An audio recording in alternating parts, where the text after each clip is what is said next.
This is Tom Fox. I would like to welcome you to a special 5-part podcast series, Integrity Matters, Assessing the Corporate Compliance Climate in 2021, brought to you and sponsored by K2 Integrity.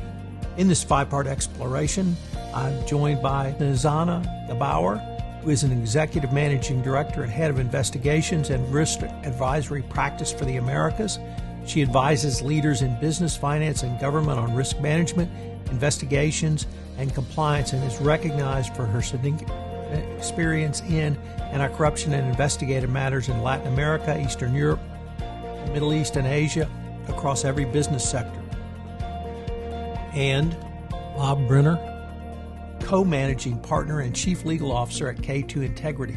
He has more than 25 years experience in advising government and private sector clients as a monitor, investigator, and as consultant. Bob has been appointed and currently serves as a monitor or independent consultant on behalf of federal, state, and local government agencies, as well as international regulatory bodies. Bob and his team have also designed and implemented changes to clients' compliance procedures, risk assessment procedures and processes, training protocols, and technology to close loopholes and provide both robust monitoring of future transactions and conduct. Over this 5-part series, we will assess the landscape resulting from the pandemic regarding compliance. We will consider what companies can expect from the new administration and its priorities. We will consider anti-bribery and anti-corruption compliance and enforcement in 2021. We will look at global trends impacting risk and compliance in 2021. And we will conclude with preparing your company for what is next. In this episode 2, I'm joined by Bob Brenner, and we explore what companies can expect under the new Biden administration. Hello, everyone. This is Tom Fox, back for another episode in our exploration of assessing corporate compliance climate in 2021. Today, I'm joined by Bob Brenner. First of all, Bob, welcome, and thank you so much for taking the time to visit with me today. Thanks, Tom. Good to be with you today. Bob, I think interestingly, over the past 4 years, the regulatory environment around the FCPA has remained robust, where in other areas of enforcement and investigation even, it's been more relaxed. With that sort of dichotomy, what do you think that means for the road of 2021 and the next 4 years? Yeah, look, Tom, I'll not make any headlines by saying that there'll be increased regulation and increased prosecution. There's no question that there will be in the next coming years. I think if you really looked at the FCPA investigations and things that came out, even some of the large settlements, there was a long lead time for many of them, and they really were begun in the prior administration with respect to many of them. And so, frankly, I don't think that there was quite the dichotomy that it might appear at first blush. I also would say, while I do think there'll be increased prosecution and more intense investigation, I do think that there's been a fairly significant brain drain within DOJ, and that the pipeline is not as robust as it's been in the past. So it will take some time to build that back up. As a former prosecutor, I know that it takes time from the time that you get a tip or your time you learn certain things to build a case and then bring in action. And often, by the way, these cases run in cycles, and that's not just because people say we're going to focus on a particular area, whether it's insider trading or FCPA or anything else. It's very often that one case spawns other spin-offs and other kinds of information that allows people to build other cases. And so I think there's going to be a little bit of a lag there. The one caveat I'll have with respect to that, though, is that I have been told on a few different occasions by people I know at DOJ, Main Justice, as well as in certain prominent offices, that there's been a bit of a slow roll with certain of the investigations that they're working on because they were concerned about how Attorney General Barr or other senior officials might handle those prosecutions. So it may be there might be certain things that have been a bit bottled up there that might start coming forward. Bob, we had three or four of the largest settlements, both internationally and domestically, for anti bribery, anti corruption in the past year. And that obviously got a lot of people's attention. But one number that struck me was the number of monitorships in FCPA cases specifically, because that number was zero. And so I was wondering what your thoughts might be on the trend under, I don't even want to say the Trump administration, under the Benchkowski sort of criminal division regime, and maybe his feelings about monitorships, the Benchkowski memo moving forward, and where we might be going with monitorships in the future. Yeah, it's an interesting question. And I do think first it comes under the overall framework of, the business friendly, environment under the Trump administration and the people under him. And they were more receptive than to hearing argument by companies that it was a huge expense, both in actual dollars and diversion of resources and the like, to handle some of these multi-year uh, monitorships. Personally, I've been a monitor for 3 or 4 different foreign banks that have faced sanctions or AML violations. Um, and what we've seen, interestingly, in that sector, similarly, is that in some of the very recent settlements, the language of the consent agreement has been almost exactly identical to the language that was in the settlement, which required a monitor a few years ago. And yet, in some of those more recent settlements, including the Credit Suisse and others, there has not been a requirement of monitorship. And I do think there's a bit of a backlash against the cost of some of the monitorships, and some of that is somewhat legitimate, and some of that is just a reflection of a different viewpoint from the top of the administration about the utility of it. I can tell you, having served as a monitor, that what the monitors do is really provide arms and legs on a day-to-day basis to make sure that the promised remediation is actually happening.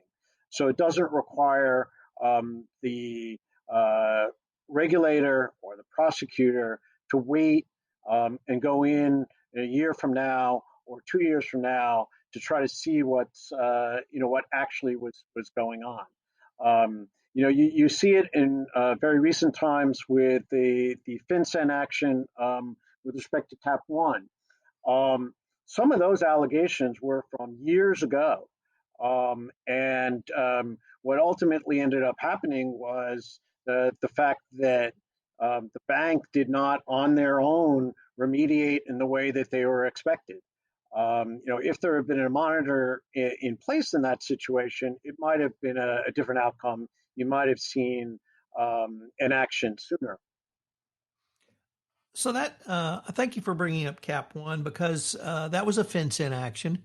We had a couple of OCC actions in the late fall involving very large banks, and the enforcement actions were not around payment of bribery or corruption, or facilitation of bribery and corruption, or receipt of funds in bribery and corruption actions, but they were for those organizations not having an effective compliance program. And these were not DOJ cases, but put that together, coupled with the June release of the 2020 update to the evaluation of corporate compliance programs, it seems to me that the DOJ is moving towards mandating effectiveness of your compliance program, not simply having a best practices compliance program. And if that's correct, could we see the DOJ move towards enforcement actions around effectiveness?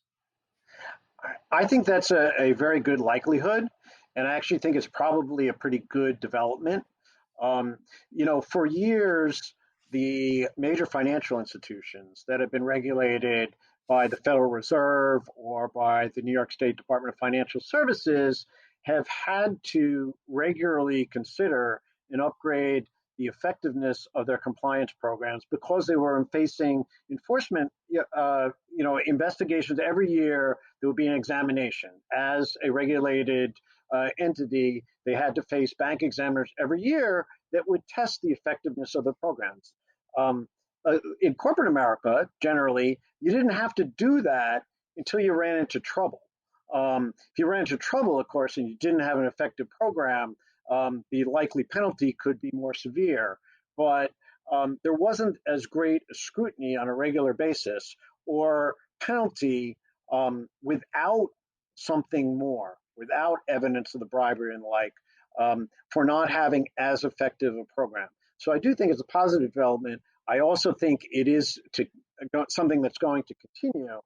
However, again, if I'm chief compliance officer, general counsel, I might start getting a bit nervous about understanding the parameters of my exposure with respect to that, and also really understanding exactly what best practice is with respect to my particular institution and what I really need to do to make it effective.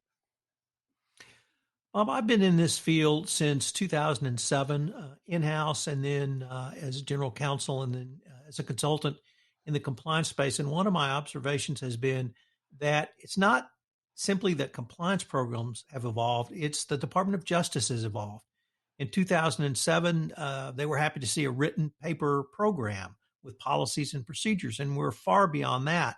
But it strikes me that in the fight against bribery and corruption, in addition to everybody having a role, the department has evolved in its thinking as well and has in many ways led the expectations for corporations. Would you find that to be a fair assessment?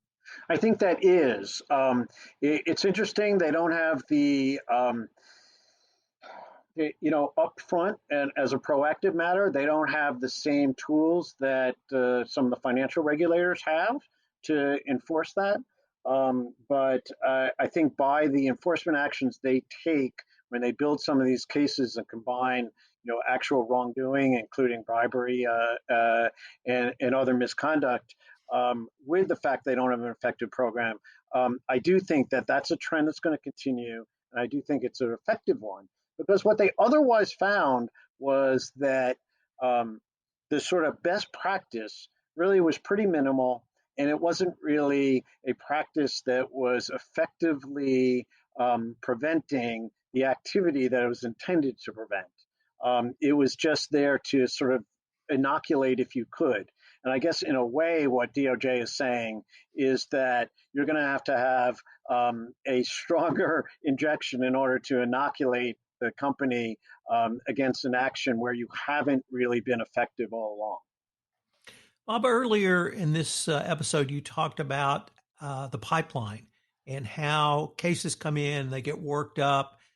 It's not a very fast process. It's very deliberative by design, I think.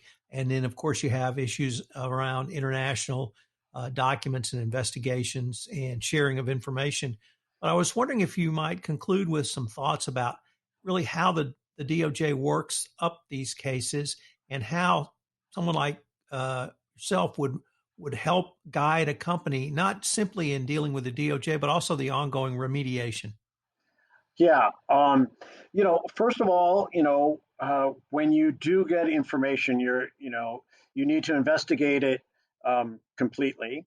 Um, and, from if it's a U.S. corporation, you can't rely on the information coming just out of your local heads of offices in the various far-flung locations you might operate in. And you need to develop that evidence and make a good evaluation about what it means, and then generally confer with outside counsel about the advantages of self-reporting.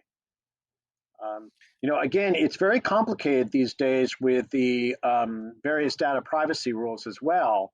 But certainly one of the trends that are coming out also is going to be enhanced capability for DOJ and other regulators to subpoena documents for U.S. companies that are actually held by subsidiaries overseas.